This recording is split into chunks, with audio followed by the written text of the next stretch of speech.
Hello, this is the Boom Bat Beast, and this is going to be my breakdown of Shin Megami Tensei 4 for Nintendo 3DS.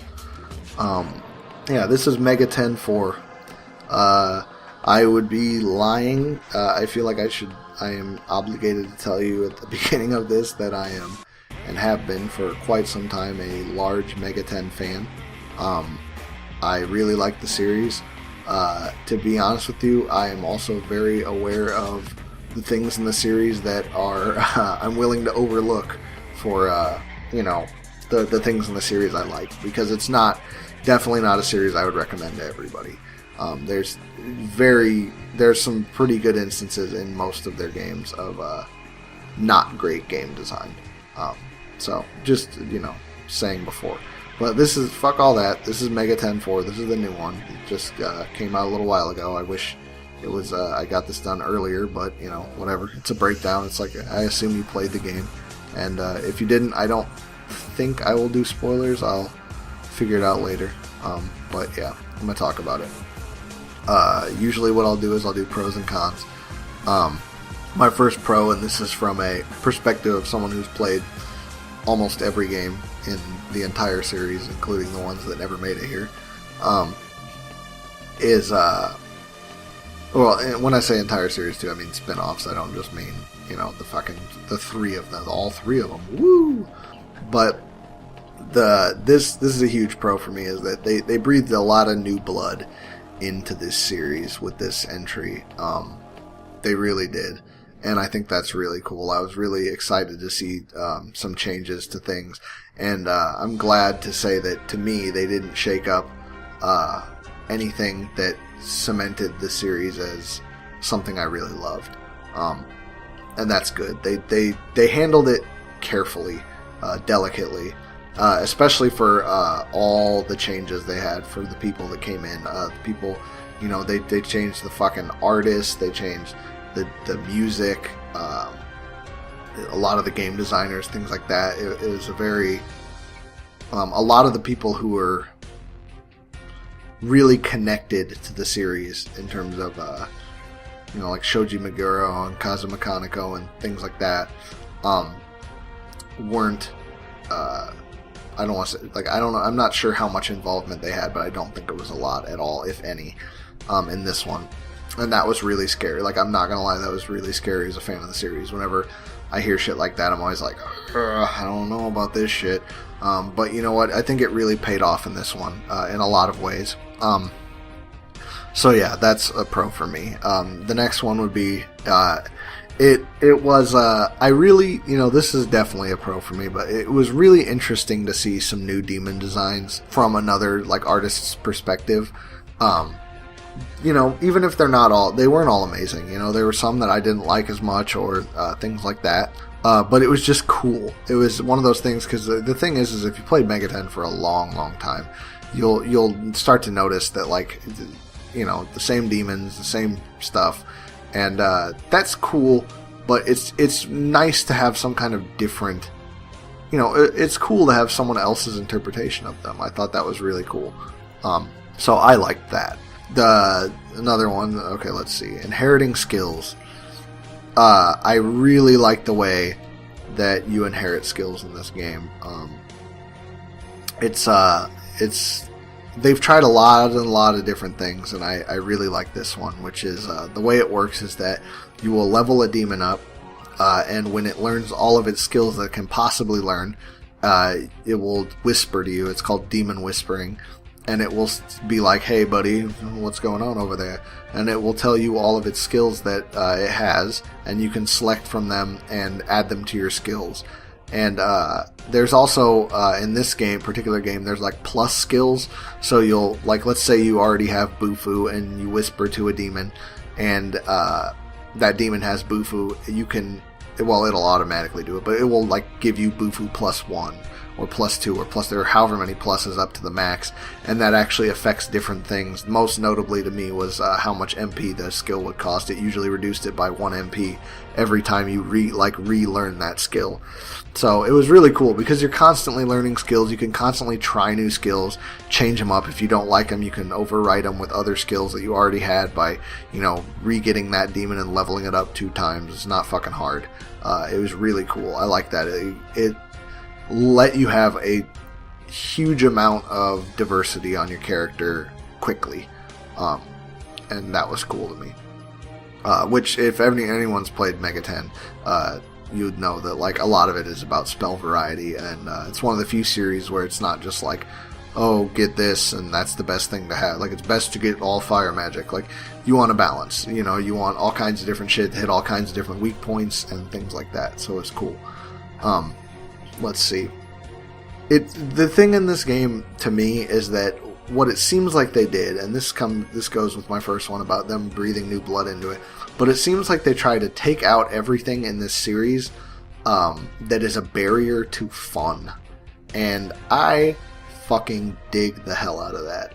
It feels like all these kind of old and outdated mechanics they had, and don't get me wrong, I'm not trying to be yeah, you should make it so much easier for everyone and totally change it. Well, I'm not one of those people at all. Totally not one of those people.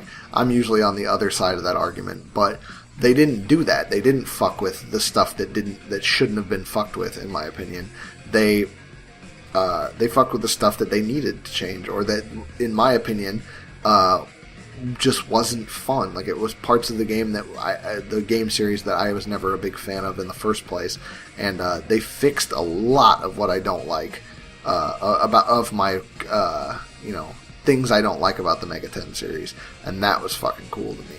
So what I mean is they removed like I said, everything that was a barrier to fun, and they added a Dragon Quest esque thing, so if you die, you can pay a bunch of money and revive. I never used it, but it's I like options like that. The reason that's a cool gameplay feature in this and in Dragon Quest is that it gives you the option of trading something, trading power for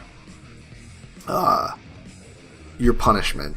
So let's say you get wiped or whatever, you can pay the fee and you can play. So if you played for 3 hours and you die, or you get through a whole dungeon or something in either of these games, now I'm just talking about gameplay features, and you fight the boss and he kills you, you have, and you didn't save, you have the decision now to pay a bunch of your money, and it is a bunch, it is a chunk from what I understand, or you can, it's basically, what do you want to do? Do you want to give up some money, or do you want to play for 3 hours again? And you know what? I mean, to be honest with you, I said, I didn't even use the feature, not because I'm so god mode, I never died. I got fucking owned a bunch of times, but just because to me, the save system in this one's a lot, really good.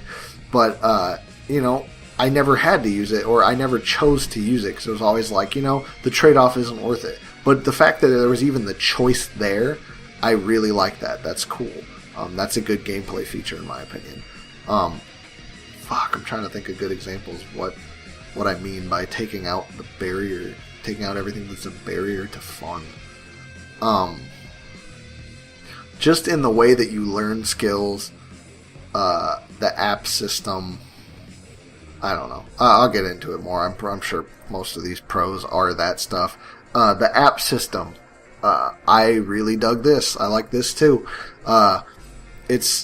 It basically, when you level up, you get points, app points, and you can spend them to fucking upgrade your applications. But basically what you can do is you get to choose what you want to spend these points on. So you can spend them on conversing. You can make it easier to scout demons and make them give you better items, and make them have a chance to recruit their friends.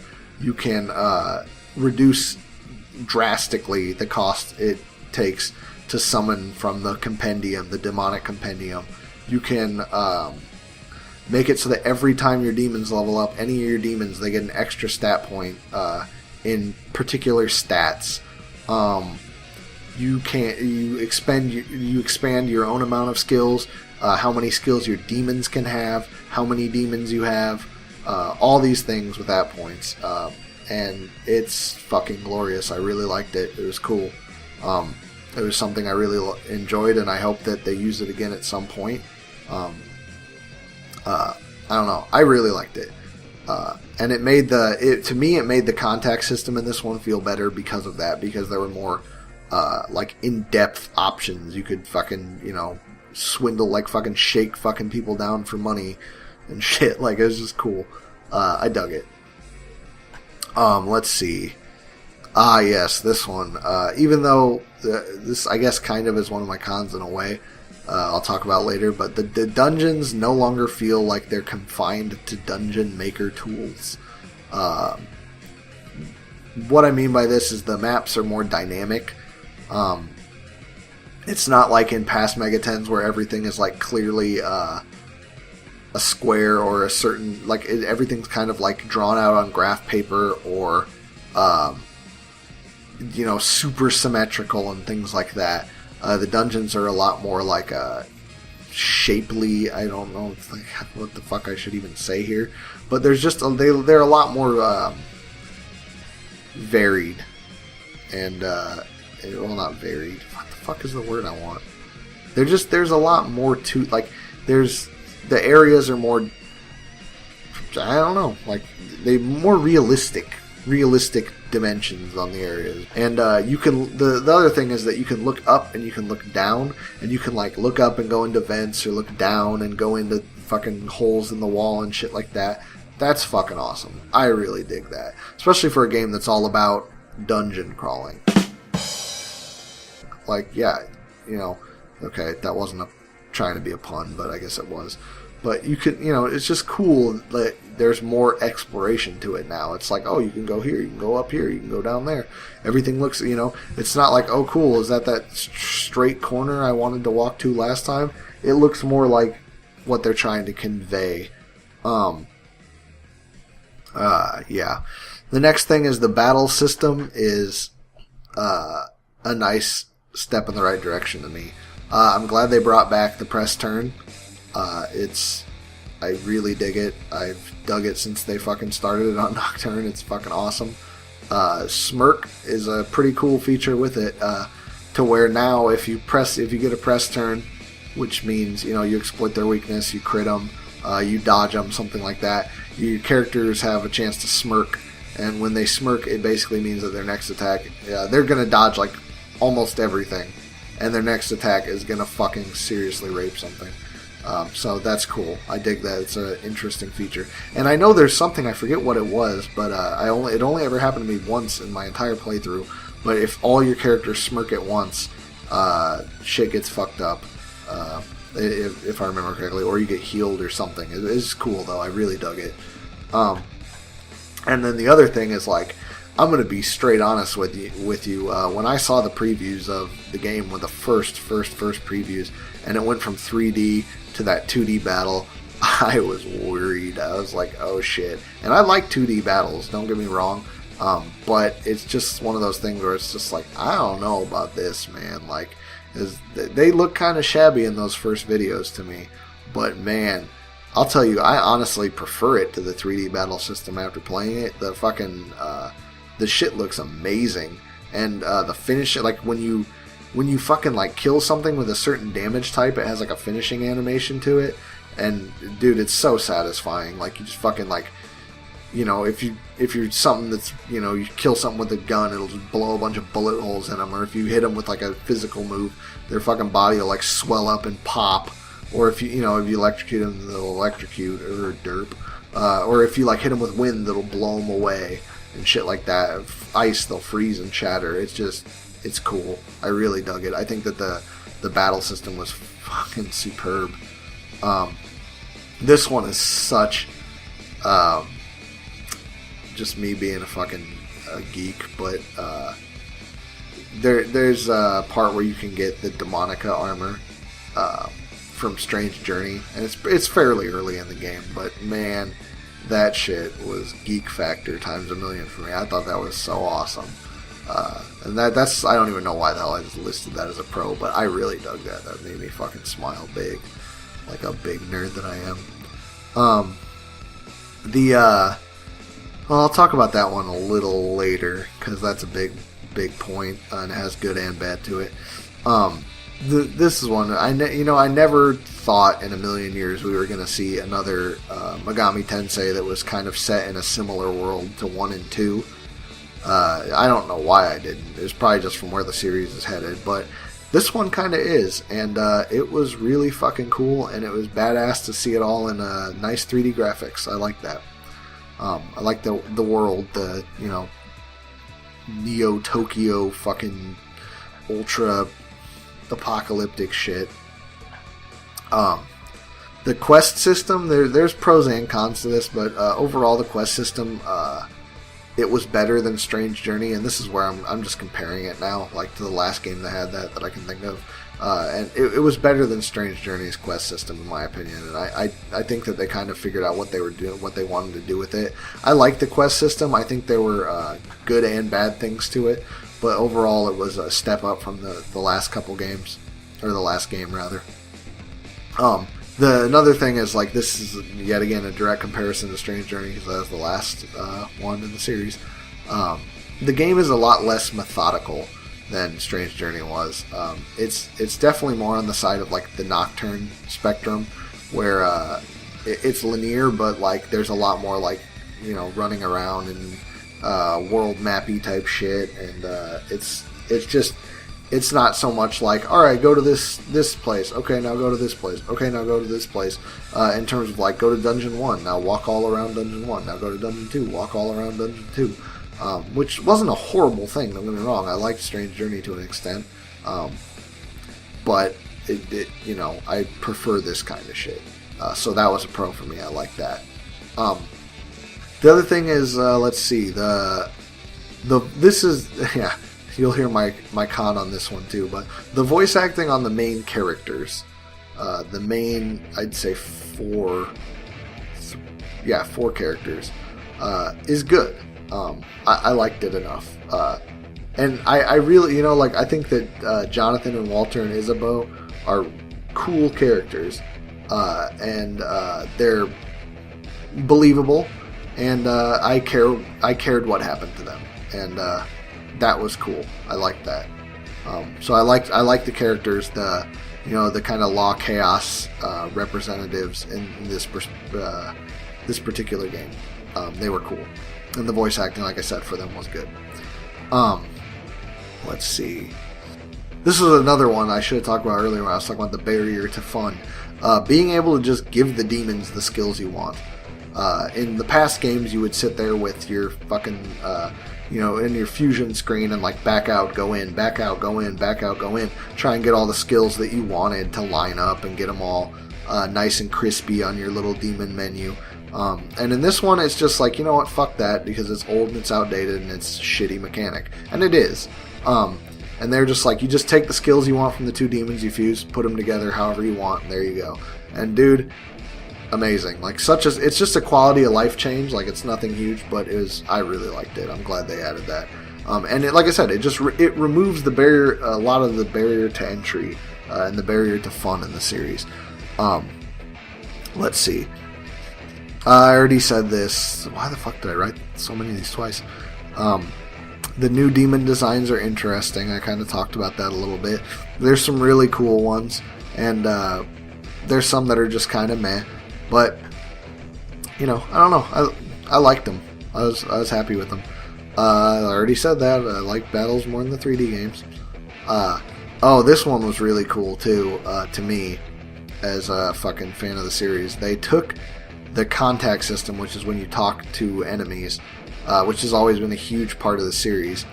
They took it to the boss fights now. So now you'll talk to, like, the bosses will talk to you while you're fighting them. You'll hit them a bunch of times or whatever, and they'll be like, oh shit, I better talk, like, try and convince you that you're wrong, or, fuck with your brain or whatever.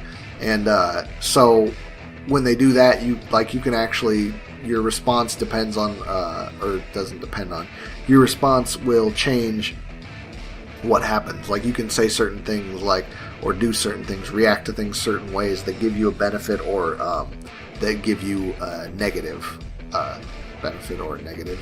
You know what I mean. So that was really cool. I really dug that.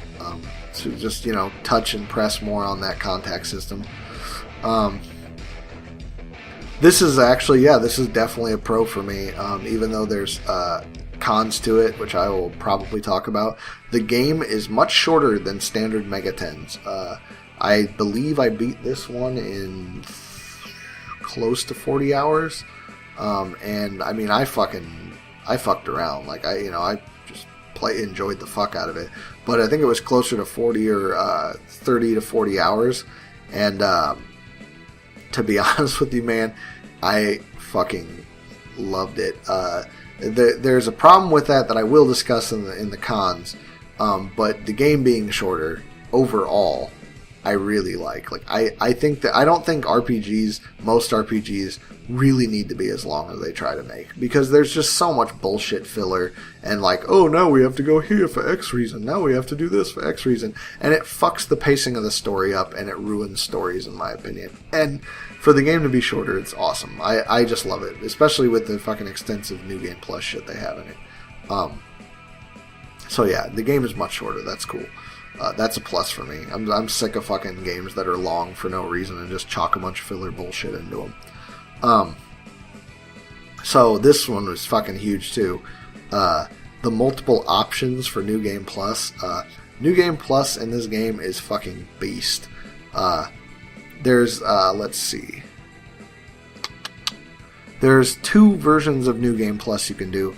One where it carries over, I believe, if I'm remembering correctly, it carries over the compendium, the analysis info, the play log, the fusions, the demon skill amounts, and the skill expansion. So your demons will have the full amount of skills unlocked from the beginning. You'll have your full amount of skills unlocked from the beginning. You'll have all your fusions. You'll have the same amount of time played. Everything you analyzed, you'll have all that information still. And I already said your compendium. So yeah. And then also that you can connect a demon to a digital download service or something. Which is like for Spot Pass. I didn't fuck with that, but you get that too, whatever demon you attached. Or you can do another mode where you just keep everything. Like, you keep your levels, you keep just everything you had. And that's just fucking awesome to me. It gives you some, some choices, and it's cool. I like the New Game Plus is really fucking cool. Okay. And then the last pro to me was the story.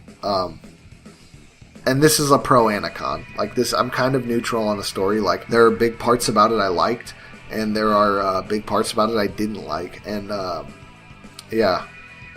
It's, I don't know. It's... I'll just segue it right into the cons, basically, and I hope I didn't put this anywhere else. But, the story is,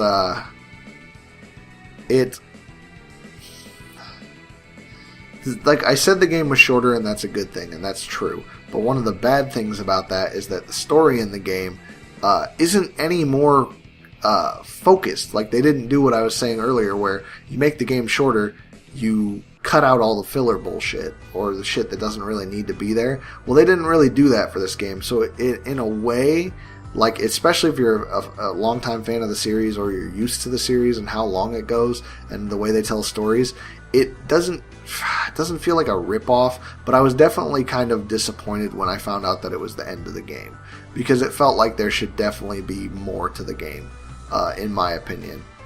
So I didn't like that, really at all. But, I guess the trade-off is that the game is shorter. It's not... I don't know. I think overall the story is kind of a cool successor to Nocturne. It's not... directly related, or whatever you want to say, but it's not as good as Nocturne or most of the other games in terms of like grandioseness, but it was good for what it was, and I dug the story and the characters. I really really do wish there would have been more to the story, or that the game would have been a tad longer and had more story. But that's just really wishful thinking.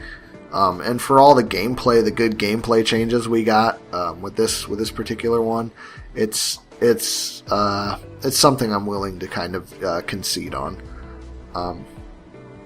Let's see.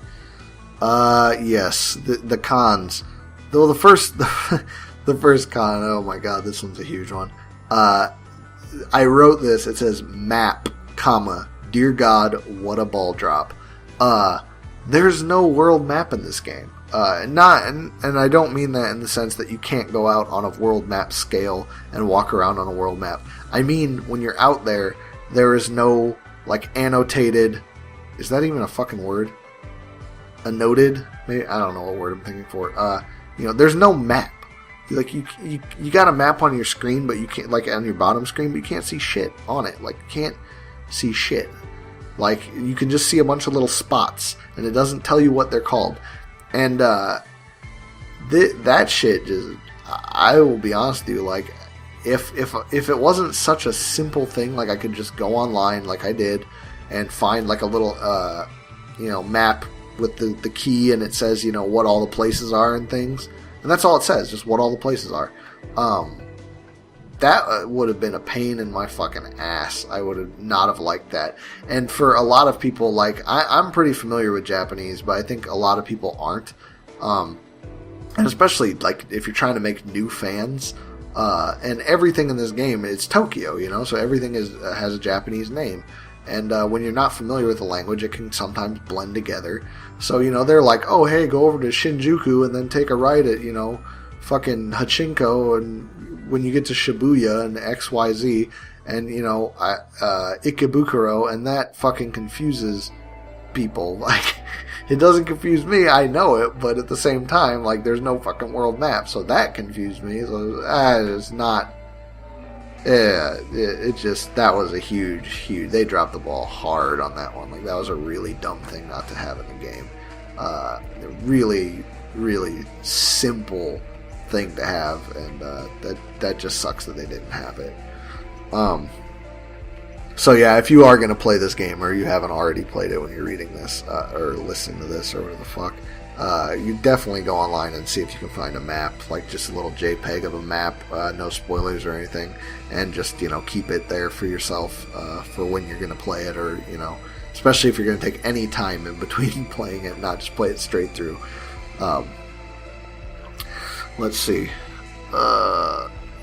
Yeah, and sometimes it's a little bit light on the information on where to go next for the main story, I found.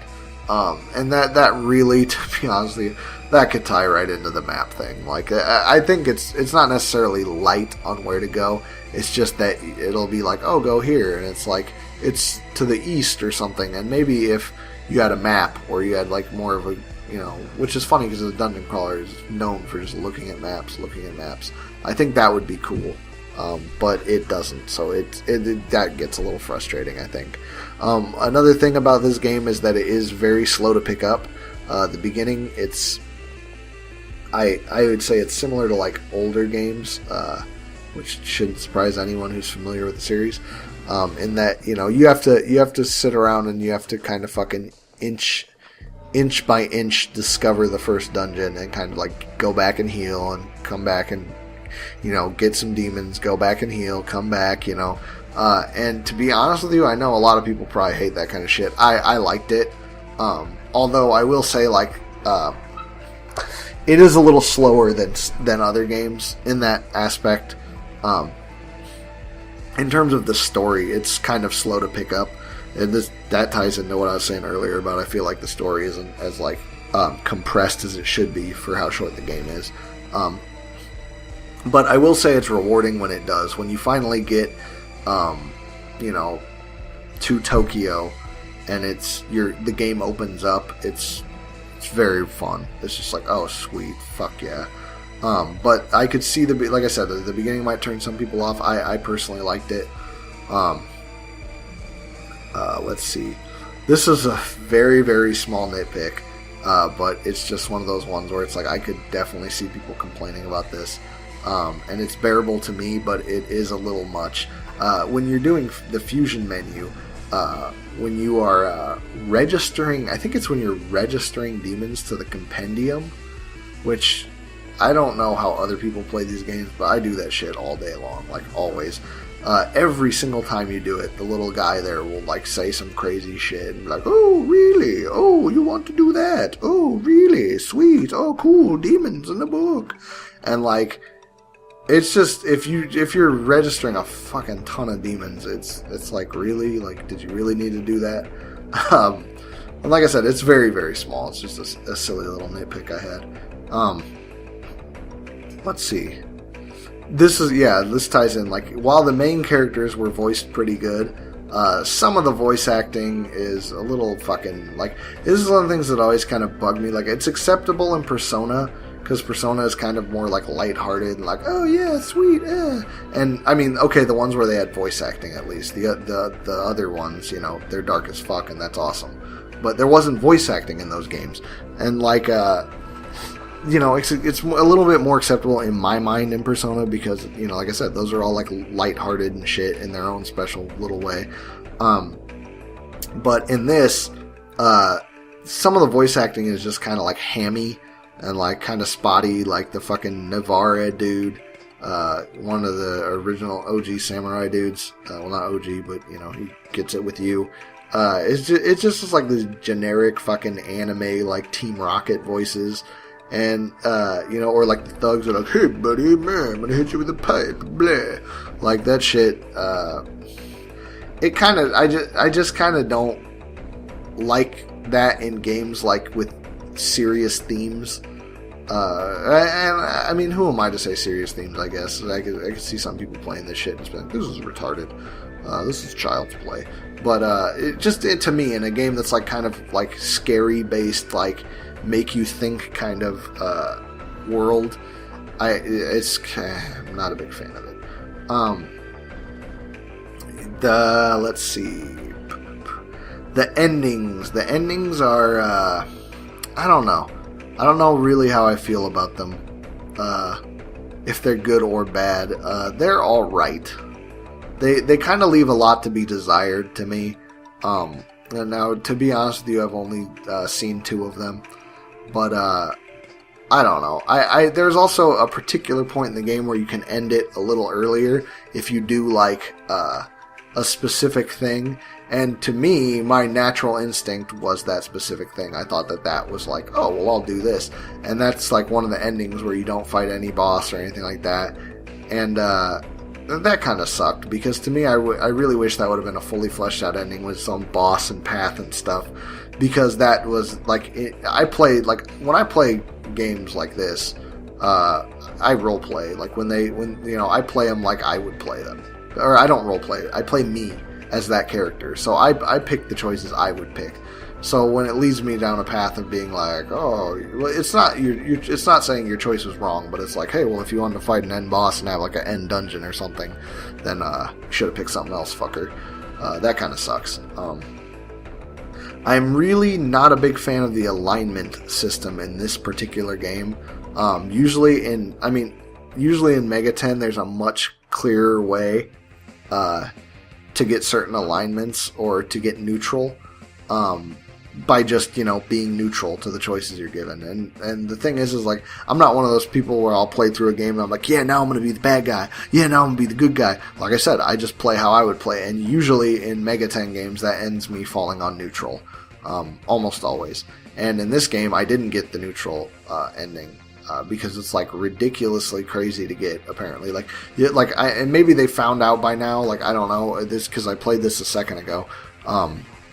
But I didn't have the setup to be making these videos then, or I would have done this right after I beat it, which was my intent.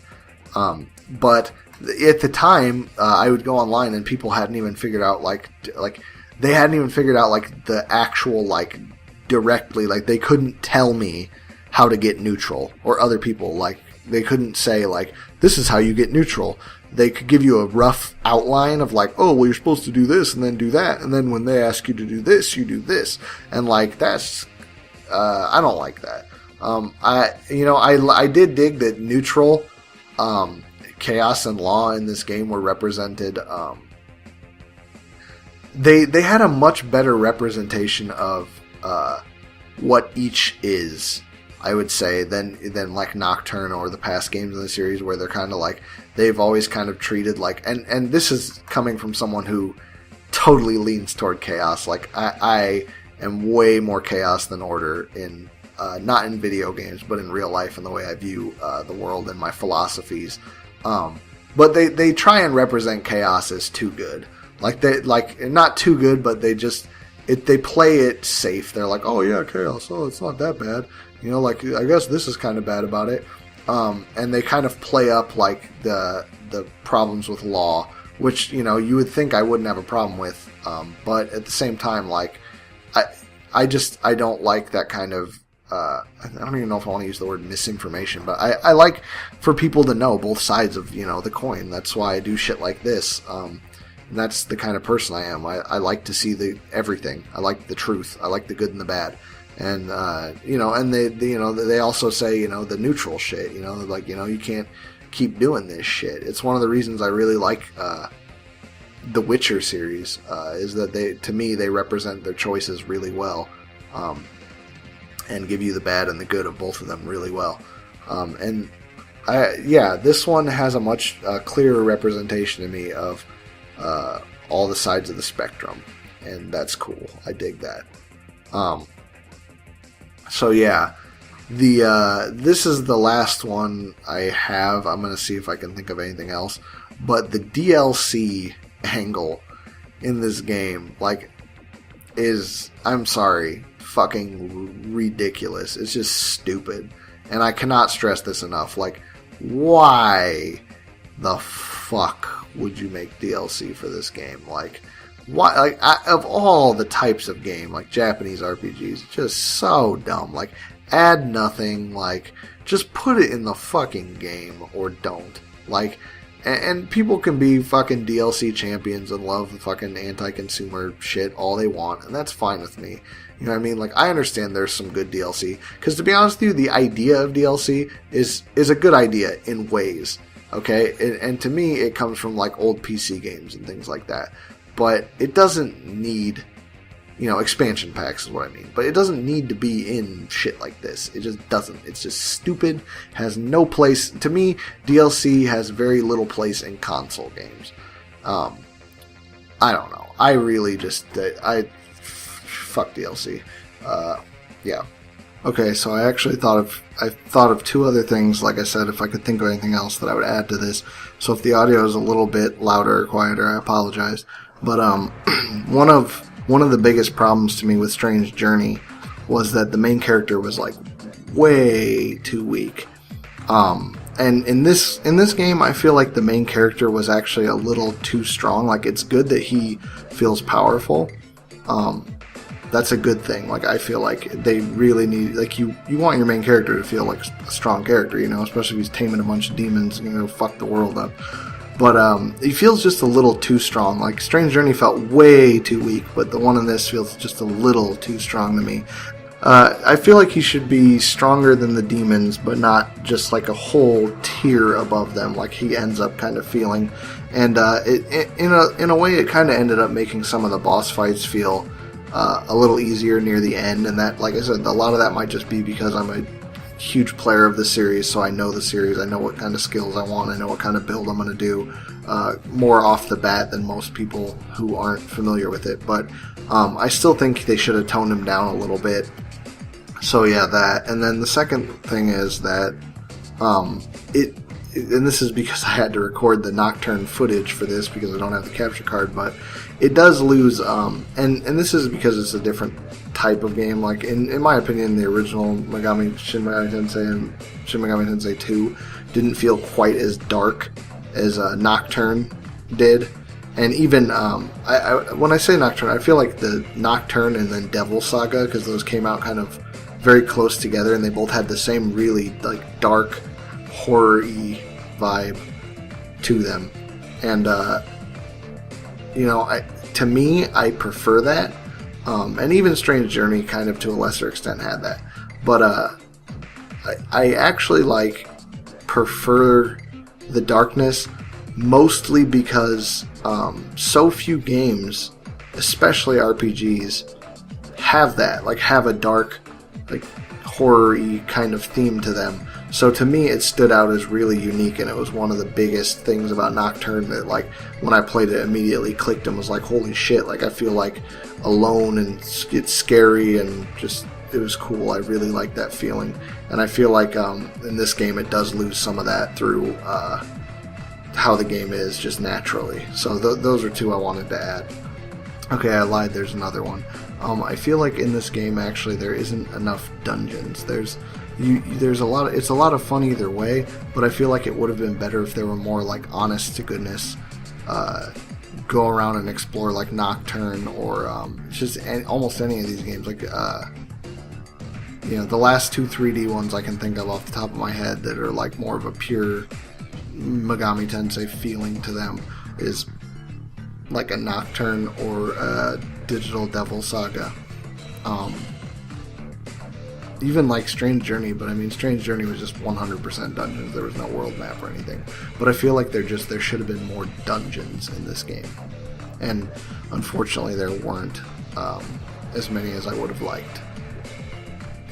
But yeah, that was kind of my breakdown of the pros and cons of Shin Megami Tensei 4.